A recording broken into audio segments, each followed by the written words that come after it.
Okay, so we're gonna go through kind of the basic steps for completing the Photoshop part of the Kahindi Wiley project.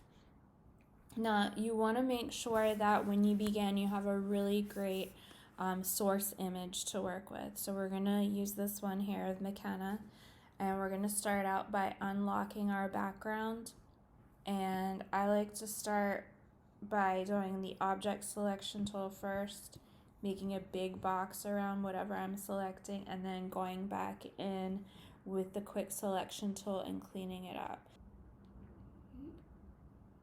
So now this project is very dependent, if you want it to look at, it's very dependent on having a really nice selection.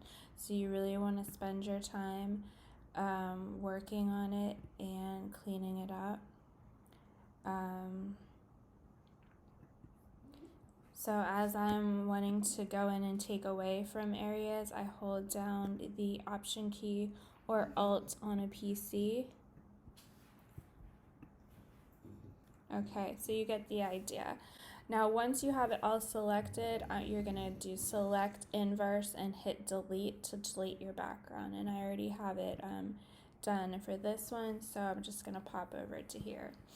Now you can also see, I just want to move this up and show you. So I have, once I deleted the background, I did then free transform it. So Command or Control T or edit free transform. And then I didn't really like how the stool looked, so I wanted to kind of reposition it. So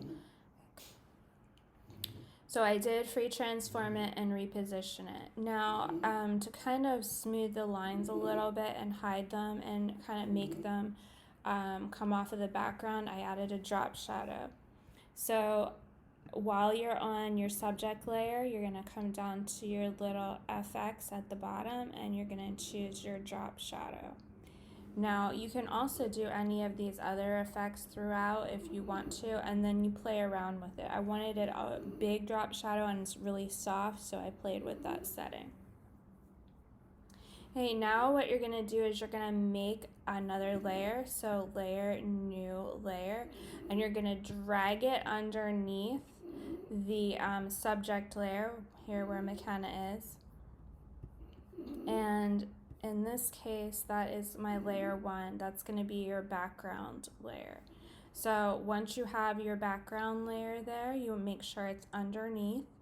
And then you're going to grab your paint bucket tool or your gradient tool, select your color, and dump your color in there, which we should be on this one. Sorry, I don't have the right one. Select it. You're going to dump your color in there or make your gradient. So here is what it looks like at this step. So you can see I'm kind of working backwards because I do already have it completed, so I'm just going through the steps and showing you the order I did them. So you can now really see how the drop shadow makes it pop off. I might even want it a little, even want to bring down the opacity on my drop shadow a little bit and make it a little less obvious. Okay, so now at this point, we're going to open a new document and we're gonna create a pattern. So this is the new part of this project that you're gonna learn is how to create and save your pattern. So just go to File, New, and make a new document, just plain new document. With about the size of a sheet of paper, 11 width, height 8.5, resolution 300, hit create. And so you're going to be left with a blank sheet to work on. And at this point, we're just going to, well, in a moment here, we will be hiding our background. So now because McKenna was holding an umbrella, I decided to go with It's Raining Cats and Dogs theme and kind of do something playful with hers.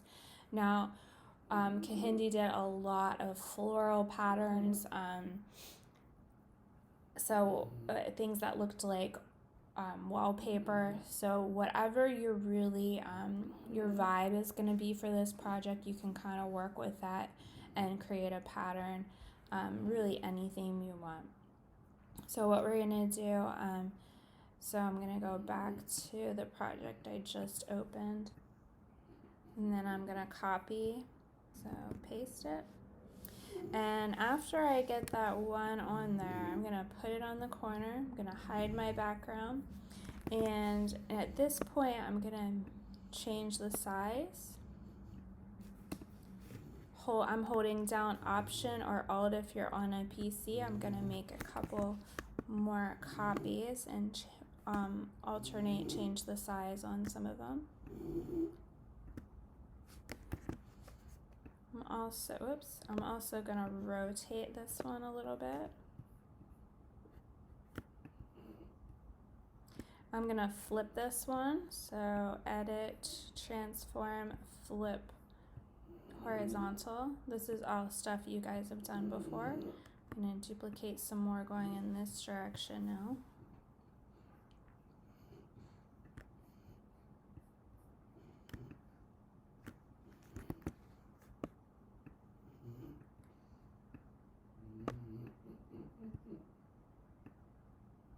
Okay, now I'm going to go to my cat and do the same process with the cat. I've got a ton of layers going on here. So I'm going to quick select the cat, copy, paste, and I'm going to do the same thing, make some more copies of the cat.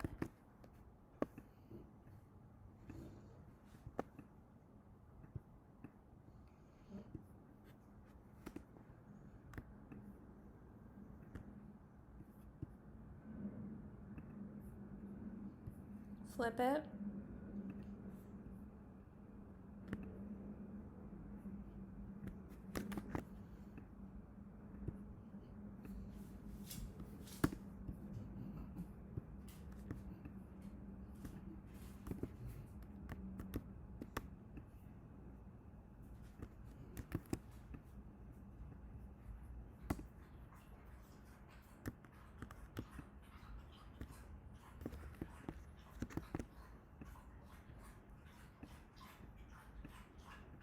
Okay, so you get the idea. We varied the size. So now that you've got kind of a mix-up, now what we're going to do is grab the second tool down, the rectangular marquee tool, click and drag to make a box around the cats and dogs or whatever your pattern is. And then you're going to do Edit, Define Pattern. And at this point, you're going to name it whatever you want.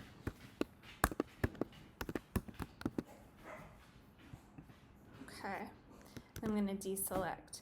Now you're going to see that it's saved in your patterns window. So you're going to go to Window and pull up your patterns. And you can see here it shows up right there. So now I'm going to go back to my project.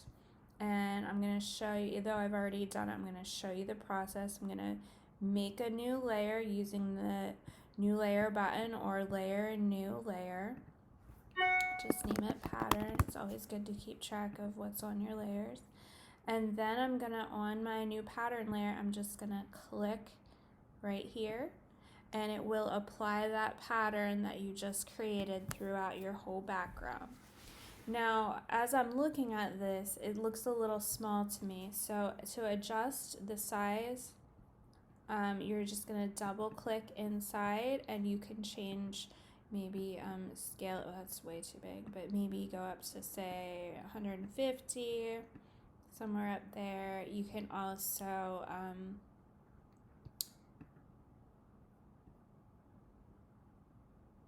there should be a rotate here, so you should see that also to be able to do that.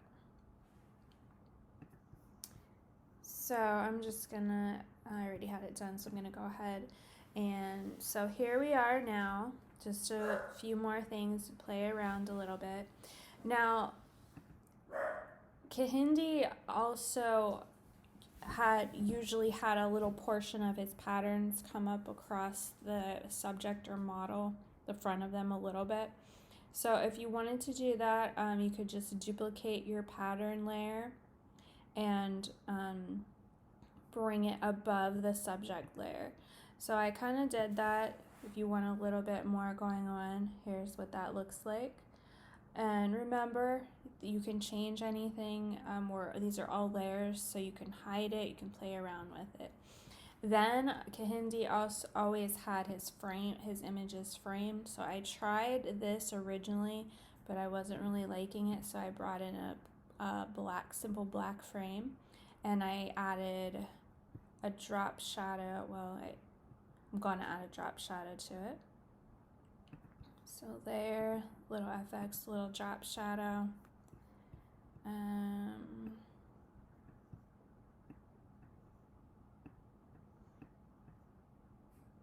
gonna do too much, just a little bit.